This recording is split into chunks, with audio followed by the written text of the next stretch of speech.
صل على محمد وآل محمد.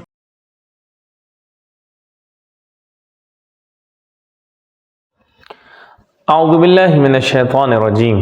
بسم اللہ الرحمن الرحیم. قال امیر المؤمنین علی بن ابی طالب علیہ الصلاۃ والسلام: اذا اقبلت الدنیا علی احد اعارته محاسن غیرہ واذا ادبرت عنہ سلبته محاسن نفسہ. اس کلمات قصار میں امام نے جس اہم پہلو کی طرف اشارہ فرمایا ہے، اور ہمارا جو عنوان ہے ایک مثالی معاشرہ کیسے بنتا ہے، ایک مثالی معاشرہ بنانے کے لیے یہ حدیث بہت کارگر ہے. پہلے اس کے کچھ الفاظ کے معنی کو دیکھ لیں. اقبلت یعنی رخ کیا، کسی کی طرف بڑھا، سامنا کیا. احد یعنی ایک، تنہا، کسی ایک. اعارت یعنی عاریہ. محاسنہ یعنی خوبی، اچھائیاں، نیکیاں. ادبرت یعنی پیٹھ دکھانا، پشت دکھانا، منہ موڑنا، رخ موڑنا.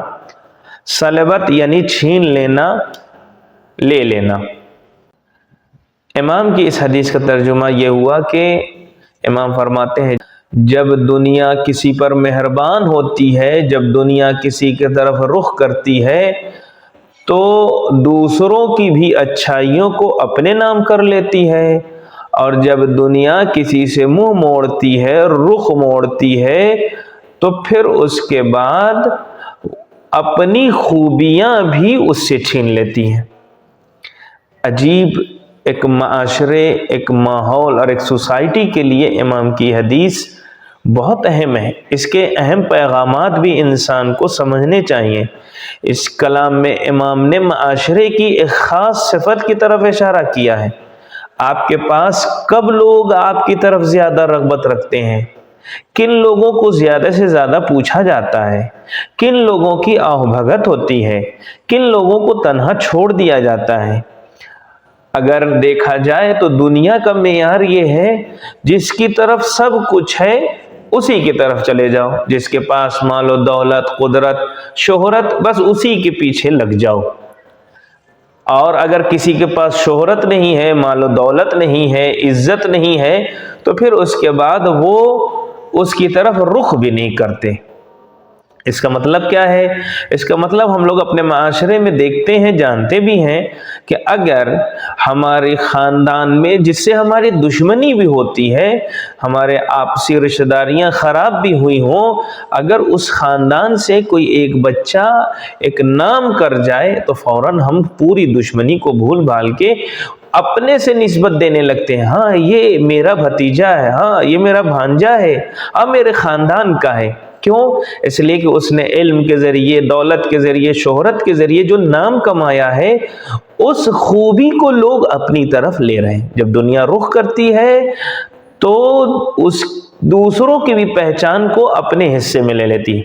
مگر جب کسی کے پاس فقیری آ جائے، غربت آ جائے اور تنگ دستی آ جائے تو پھر یہ انسان، یہ دنیا اس کی طرف رخ بھی نہیں کرتی. اپنے سگے بھائیوں کو بھی پھر نہیں پہچانتی. اس لیے نہیں پہچانتی کہ اب دینا پڑے گا، کچھ مدد کرنی پڑے گی. یہ دنیا کا دستور ہے. حالانکہ اسلامی معاشرہ اس کے برعکس ہے. اسلامی معاشرے کا معاملہ ہی الگ ہے. ہم نے ہمیشہ دیکھا اکثر شعراء جو مشہور ہو گئے ہیں وہ نامعلوم لوگوں کے اشعار کو اپنی طرف، ان کی طرف نسبت دیا گیا.